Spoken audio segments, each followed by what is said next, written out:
Yo, what's up, fellow Crusaders, Golden Wind enthusiasts, and connoisseurs of the truly bizarre? Welcome back to the channel, Anime 101. Today, we're diving headfirst into a phenomena that has transcended anime itself to become a global cultural phenomena. A series so unique, so audacious, and so utterly unforgettable that it defies every categorization that you could possibly put this show in. We are, of course, talking about that one, the only JoJo's Bizarre Adventure. JoJo's Bizarre Adventure isn't just an anime, it's an experience itself. It's a multi generational saga that has been running for multiple decades at this point, since the 80s, if I'm not mistaken, with Phantom Blood. It is a series that is constantly reviving itself, pushing boundaries, and cementing itself on the anime Mount Rushmore. And also, it has an influential and beloved series of all time. If you ever seen a weird pose, heard someone yell "Ururururu" or "Mura mura mura mura," or just wondered what all the fuss is about this show, then this video is for you.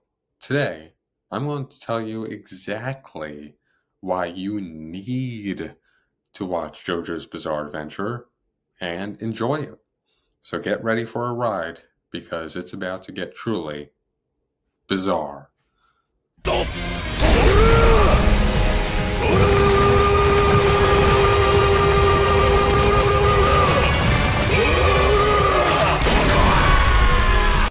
So let's begin. Let's start with what immediately grabs your attention. JoJo's art style. It's unlike anything out there, and it's constantly evolving and outdoing its previous parts. The creator, Araki, is a master of visual storytelling, and his unique artistic sensibilities are a huge part of JoJo's charm. From muscular to modern, you'll notice a significant shift from the early parts, which feature incredibly muscular and almost Greek god characters reminiscent of classic Western comics, to later parts with more slender, fashion forward designs. This evolution keeps the visuals fresh and prevents the series from ever feeling stale. JoJo is also famous for its vibrant, often unconventional color palettes that can change mid sentence, creating a surreal, dreamlike quality. The manga's dynamic paneling and the anime's faithful adaptation make every frame feel like a true work of art. And then there's always the classic poses. Oh boy, the poses. JoJo characters strike these incredibly intricate, often gravity defying poses that are both dramatic and hilarious at the same time. They become a meme in themselves, but within the context of the show, they add so much personality and flair to every character. This shows how the visual identity of JoJo's is so strong, so distinct, that it truly stands out in a crowded anime landscape. It's a feast for the eyes that constantly surprises you. たった一つだけ策はあるたった一つだけああとっておきのやつだとっておき But unlike most long-running anime out there, JoJo's Bizarre Adventure isn't just about one protagonist's lifelong journey. It's a multi-generational saga that follows the descendants of the Joestar bloodline, each with the JoJo nickname. This is a game changer. Each new protagonist introduces a new, unique setting, new vibes. Every arc, there's a new slice to this pie. Everything feels new and fresh, but still feels the same.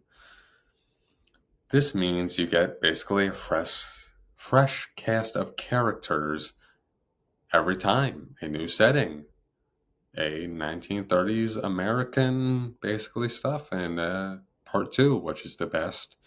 Or you can get modern Japan, or quote unquote modern Japan, in Stardust Crusaders, because it's supposed to be in the 80s. You can get basically to Italy in part 5. You can get Florida in part 6. And completely different tone and genre each time. It feels unique. It feels like a new part. It feels the word new. But this also leads to a unique blend of genres. This generational approach allows JoJo to seamlessly blend the genres itself. You go from a gothic horror story in part 1 to a basically globe-going adventure in part 3, a small-town mystery in part 4, a mafia drama in part 5, and so on and so forth. It keeps the series incredibly unpredictable and exciting.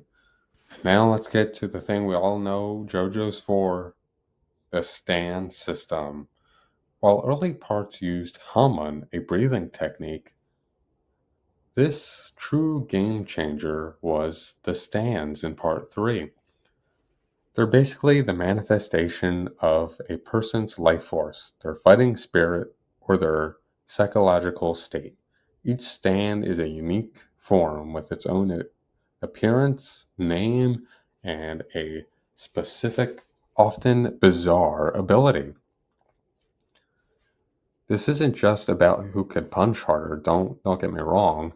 The stand abilities are incredibly diverse and often require immense creativity and strategic thinking to use its 100% potential, both in offense and in defense. From manipulating time, to controlling fire, to turning objects into bombs, to healing, swapping souls, the possibilities are truly endless and often lead to incredible moments within the series. Now, these incredible abilities unfortunately have a few weaknesses. This prevents characters from being overly powerful and forcing the protagonist and antagonist to think outside the box. This makes every fight a puzzle to be solved rather than a simple brawl. This system is a masterclass in power design.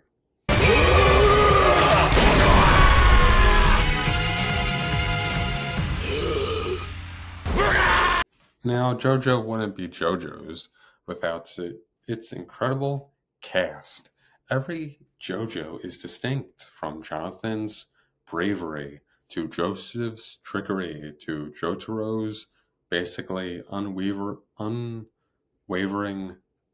basically will to Josuke's kindness and Giorno's first JoJo that isn't a JoJo but is a JoJo, his resolve, and Jolene's tenacity. You'll find a JoJo to love in every part, but the villains. Now here's where you buckle up. Oh, the villains are truly legendary in this series. We have Dio, who is the original iconic antagonist of this series, whose sheer evil and charisma cast a long shadow over the entire Joestar lineage.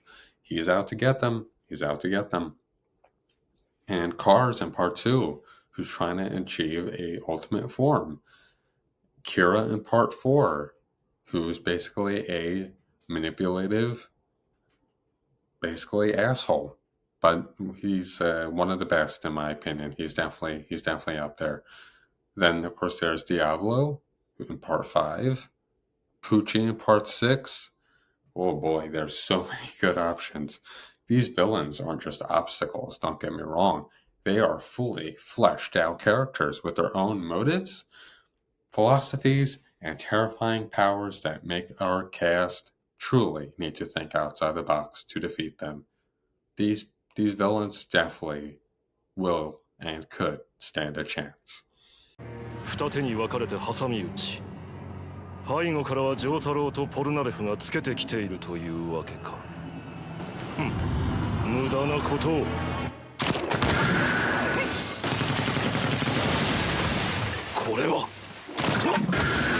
All right, here's the moment you've all been waiting for, the memes.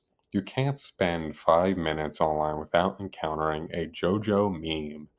The series has an unparalleled ability to generate basically insane content from poses, catchphrases, and reaction images.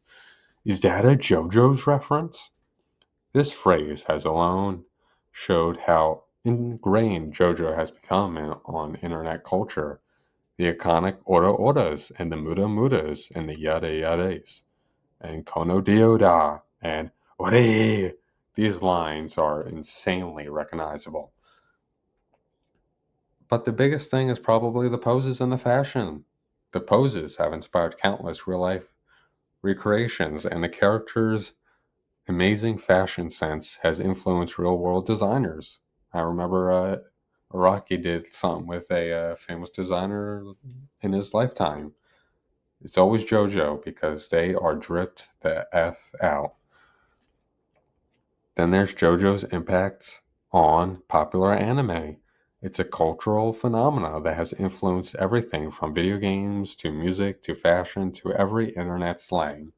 And of course, you cannot forget about, is that JoJo's reference? Is that JoJo's reference? It's got to be a JoJo's reference. Hell, every song that Araki has used in this series, you look in the comments on them on YouTube, and you will see a long list of JoJo's, JoJo's, JoJo's. It's got to be JoJo's.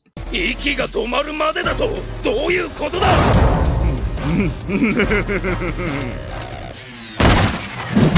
逃げるんだよやっぱりそうだった Now, when you think of JoJo's, you gotta think of the legendary openings and endings. JoJo's OPs are some of the most iconic in anime history. It is perfectly capturing the essence of each part with incredible animation and catchy, often genre-bending music. The endings often feature classical Western rock songs, adding another layer of coolness. Like we have Walk Like an Egyptian in part 3. You have when in part 2, the opening, Bloody Stream, is just amazing. It's my favorite opening because it's upbeat, it's catchy, you hear it, it's like dun, and you hear it. It's beautiful. And then don't get me started on that background music too. It's fantastic, ranging from epic orchestras to funky jazz tracks that perfectly complement each moment.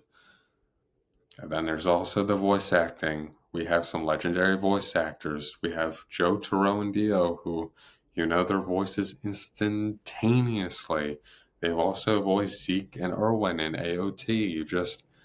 You hear the voice and you're like, that's Dio. That's Jotaro. Oh yeah, that's old Joseph. That's young Joseph. It's truly legendary. The sound design is crucial, making every punch, every standability, and every dramatic moment feel like it hit with maximum impact.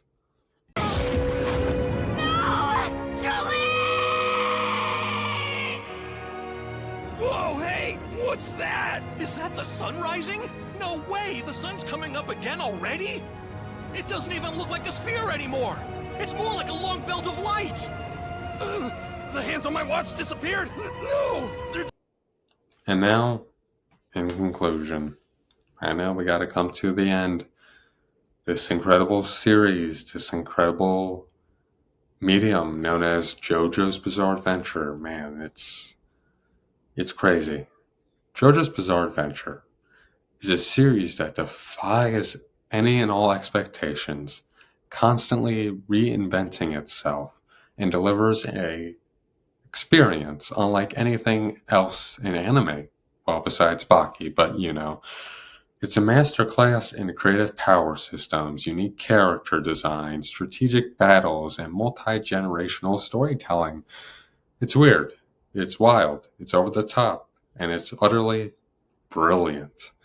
If you're looking for an anime that will challenge your perspective, make you laugh, gasp, and cheer, then I'll leave you with JoJo's Bizarre Adventure. Just start from part 1.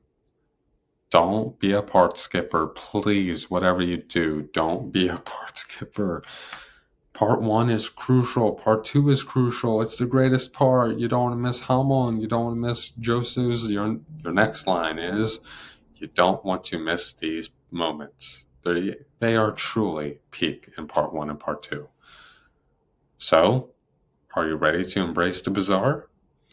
What part are you most excited to watch first? For veteran fans, what is your favorite JoJo moments? What's your favorite parts? Who's your favorite JoJo? Who's your favorite JoBro besides Speedwagon? Let me know in the comments below. Don't forget to like this video, subscribe for more anime content, and also hit that notification bell to get notified of any and all uploads.